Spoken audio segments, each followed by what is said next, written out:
اعوذ باللہ من الشیطان الرجیم، میں پناہ مانگتا ہوں اللہ کی شیطان مردود سے۔ بسم اللہ الرحمن الرحیم، شروع کرتا ہوں اللہ کے نام سے جو بڑا مہربان نہایت رحم والا ہے۔ لیس البر ان تولوا وجوہکم قبل المشرق والمغرب ولكن البر من آمن بالله واليوم الآخر والملائكة والكتاب والنبيين إلى آخر۔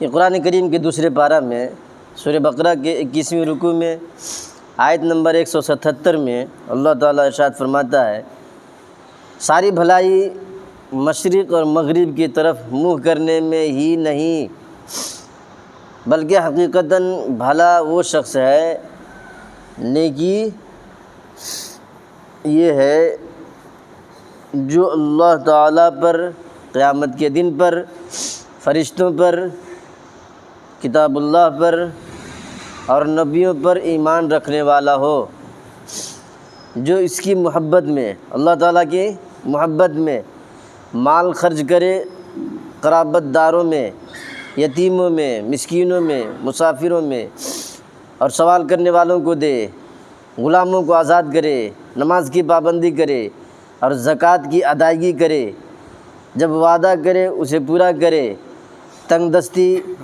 دکھ، درد اور لڑائی کے وقت صبر کرے، یہی سچے لوگ ہیں اور یہی پرہیزگار ہیں۔ اس سے پہلے آپ کو بتایا تھا کہ نماز میں منہ جو ہے بیت المقدس کی طرف کر کے پڑھتے تھے پہلے، تو ایک حکم نازل ہوا کہ اب خانہ کعبہ کی طرف منہ کرو۔ اس کے بعد بتایا کہ ساری نیکی یہی نہیں ہے کہ منہ ادھر بیت المقدس کی طرف کر دو یا خانہ کعبہ کی طرف، ساری نیکی اور دینداری اسی میں نہیں ہے۔ حقیقت میں دیندار آدمی وہ ہے جو اللہ تعالیٰ پر، قیامت کے دن پر، فرشتوں پر، کتاب اللہ پر، نبیوں پر ایمان رکھتا ہو، اللہ سے محبت کی وجہ سے مال خرچ کرتا، اپنے رشتہ داروں کو، پڑوسیوں کو، یتیموں کو، مسکینوں کو، محتاجوں کو، مسافروں کو دیتا ہو، نماز کی پابندی کرتا ہو، زکوٰۃ کی ادائیگی کرتا ہو۔ یہ نماز کی پابندی اور زکوٰۃ کی ادائیگی یہ اردو لفظ ہے۔ پابندی بولے تو پوری نماز، ہر فرض نماز تکبیر اولیٰ کے ساتھ پڑھنے کو پابندی کہتے ہیں۔ کیسے بولو سب پڑھ دیے تو پابندی نہیں وہ۔ اور زکوٰۃ کی ادائیگی، یہ ادائیگی بھی اردو میں ہے، فارسی میں ہے، دو زبانوں میں آتا ہے یہ ادائیگی۔ ہم لوگ ادائیگی نہیں کرتے، کبھی بھی دیتے ہیں تھوڑا سا۔ ادائیگی پتہ ہے آپ کو کیا ہوتا ہے؟ گھر میں جتنا بھی سامان ہے، اس کو ہم استعمال نہیں کیے 1 سال تک، زکوٰۃ دیتے وقت جب بل بنائیں گے کہ ہمارے پاس اتنا پیسہ ہے، اتنے چیزیں ہے، تو جس سامان کو 1 سال تک چھوئے نہیں ہے، صرف رکھا ہوا ہے، اس کو بھی حساب کر کے ڈالنا ہے، اس کو بھی حساب کرنا ہے۔ 1 برس تک آپ نے اس کو چھوا نہیں، استعمال نہیں کیا، چاہے 1 گلاس ہی کیوں نہ ہو، وہ رکھا ہوا ہے شوکیس میں، چھوتے نہیں، دیکھتے نہیں، کیا بھی نہیں، اس کا مطلب آپ کو ضرورت نہیں ہے، ضرورت سے زائد ہے وہ۔ زکوٰۃ کا جب بل بنائیں گے کہ میرے پاس اتنا پیسہ ہے، اتنا یہ ہے، اتنا یہ ہے، تو اس کو اس گلاس کی بھی حساب کرنی پڑے گی۔ ایک کمبل ہے اچھا خاصا، بند کر کے رکھا ہوا اوپر سپیل میں، 1 سال تک چھوئے نہیں، زکوٰۃ دیتے وقت اس کو بھی حساب میں ڈالنا پڑے گا۔ کون کرتا ہے یہاں جی؟ کون تو ہے سب ساری چیزوں کو حساب کر کے زکوٰۃ دینے والا؟ اس لیے ادائیگی نہیں کرتے، تھوڑا سا دے دیتے ہیں ہم لوگ۔ یہاں دیکھیں، زکوٰۃ کی ادائیگی کرتا ہو، جب وعدہ کرے تو اس کو پورا کرے، یہ تو کہنا ہی نہیں ہے۔ ہم اور آپ میں سے وعدہ توڑنے کے واسطے کرتے ہیں۔ وعدہ کیوں کرتے ہیں ہم لوگ؟ اس کو توڑنے کے واسطے۔ اتنا نیت خراب ہے۔ یہاں کیا کہہ رہا اللہ؟ جب وعدہ کرے تو اس کو پورا کرے۔ ہم لوگ وعدہ کہیں کرتے ہیں توڑنے کے واسطے، تو سوچ سمجھ کے وعدہ کیا کریں، خواہ مخواہ کے ہاں سامان دے ڈال دوں اور چل دیا، دینے کے نہیں قبرستان نے۔ وعدہ کرے تو پورا کرے، تنگ دستی میں، دکھ میں، درد میں، پریشانی میں صبر کرے، نہیں اٹھ پٹانگ پکنا شروع کر ڈالیں، ایسے ایسے حرکتیں کرتے ہیں۔ اللہ حفاظت فرمائے۔ ایک جگہ دیکھا ایک لڑکا انتقال ہو گیا، اس کی ماں کیسے روتی ہے، اللہ کو کیا بھی دکھانے، میرا دکھا سو، میرا بچے کو مارنا تھا کیا، ایسے ایسے الفاظ بک رہے ہیں، ایسے ایسے الفاظ استعمال کر رہے ہیں۔ اللہ حفاظت فرمائے، ایسے استعمال نہیں کرنا۔ اللہ کی رضا پر راضی رہنا، دکھ دے سکھ دے پریشانی دے موت دے کچھ بھی دے، اسی پر راضی رہنا۔ بتا رہا اللہ کہ یہ سب دکھ درد میں صبر کرنے والے یہی سچے مسلمان ہیں اور یہی پرہیزگار لوگ ہیں۔ مومنوں کو پہلے حکم ہوا کہ بیت المقدس کی طرف منہ کر کے نماز پڑھیں، پھر انہیں خانہ کعبہ کی طرف گھما دیا گیا، اب خانہ کعبہ کی طرف منہ کرو۔ جو اہل کتاب اور بعض ایمان والوں پر، اہل کتاب بولے تو یہود و نصارہ پر، اور ایمان والوں پر بھی تھوڑا بھاری گزرا، کیا یار کبھی ادھر منہ کر کے نماز پڑھو، کبھی ادھر منہ کر کے نماز پڑھو۔ اللہ تعالیٰ نے اس کی حکمت بیان فرمائی کہ اصل مقصد اطاعت فرمان خدا ہے، وہ جدھر منہ کرنے کے کہے کر لو۔ اصل تقوی، اصل بھلائی اور اصل ایمان والے یہی ہیں، مالک کے تابع رہیں۔ اگر کوئی مشرق کی طرف منہ کر لے یا مغرب کی طرف منہ کر لے اور خدا کا حکم نہ ہو تو وہ اس توجہ سے ایماندار نہیں ہو جائے گا، بلکہ حقیقت میں ایمان والا وہ ہے جس میں وہ اوصاف مذکور ہوں جو اس آیت میں ہم نے بیان کیا، آپ کو جو اس آیت میں ہمیں بتایا۔ میرا عزیز دوستو، یہ تھا نبی پاک صلی اللہ علیہ وسلم کی بات مبارک پر عمل۔ اب ہم لوگ بھی ہیں نبی کے نام لینے والے اور کیسے کیسے گڑبڑ کرتے ہیں۔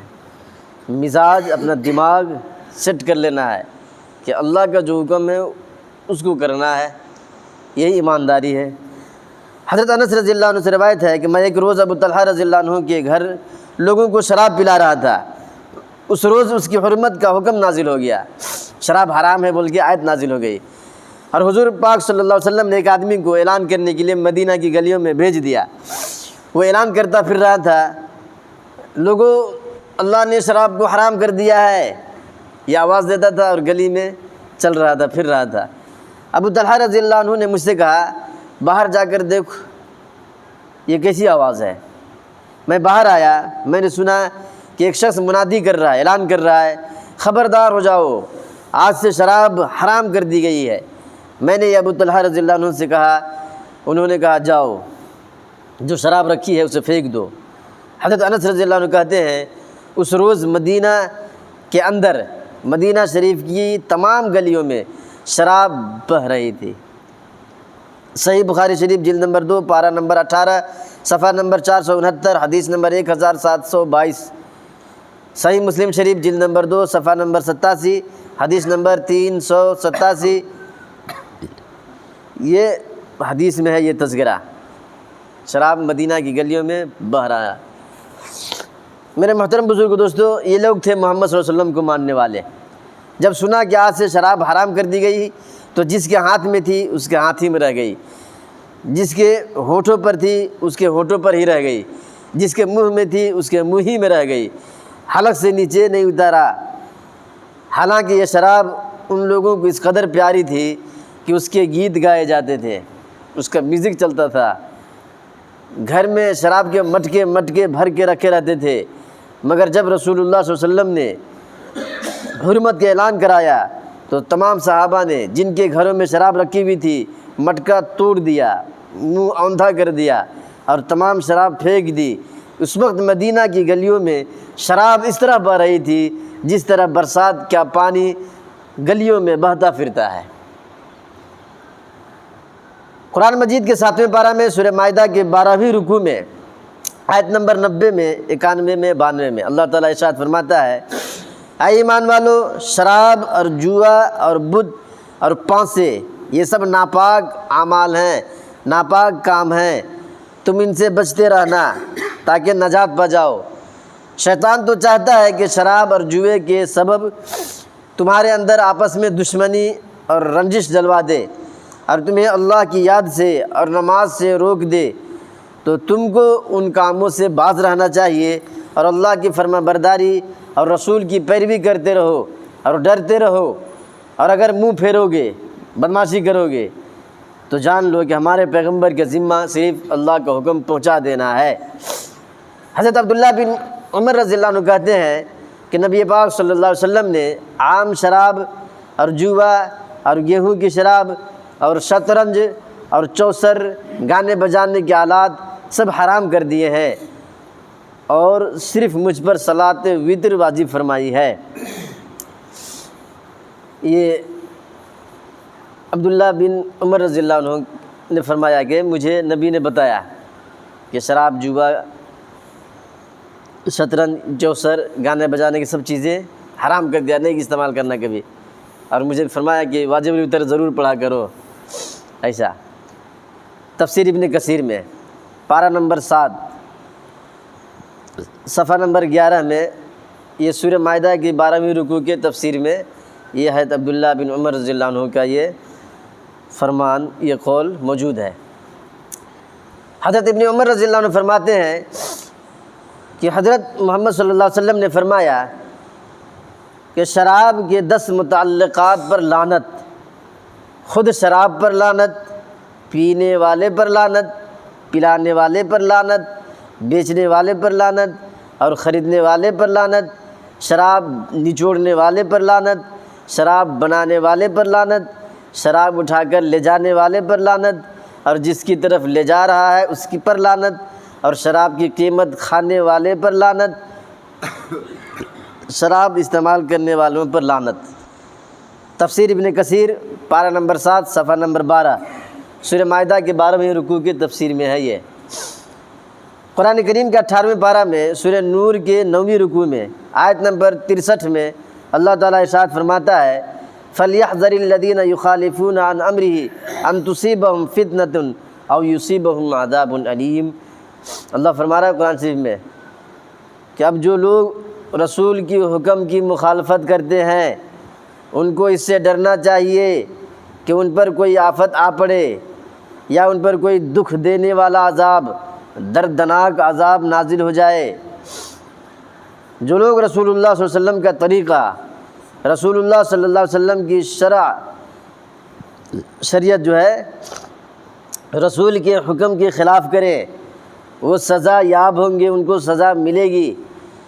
انسان کو اپنے اقوال اور اپنے افعال رسول خدا صلی اللہ علیہ وسلم کی سنتوں اور حدیثوں سے ملانی چاہیے، جو موافق ہو اپنے اندر رہنے دے، جو نبی کے حکم کے خلاف ہو اس کو ریجیکٹ کر دے۔ تفسیر ابن کثیر پارہ نمبر 18 صفحہ نمبر 86۔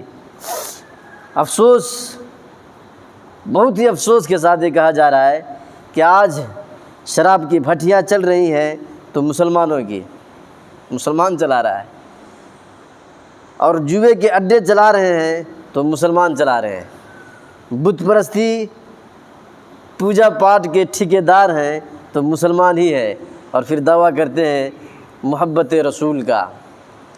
پوجا پاٹ کے ٹھیکیدار جو ٹھیکہ بن کے لے گئے ہیں مسلمان ہیں، درگاہ کے ٹھیکیدار مسلمان ہے نہیں ہے۔ عرس، قوالی، ناچنا تھرکنا، میوزک، باجا گاجا، یہ سب کون کر رہا ہے؟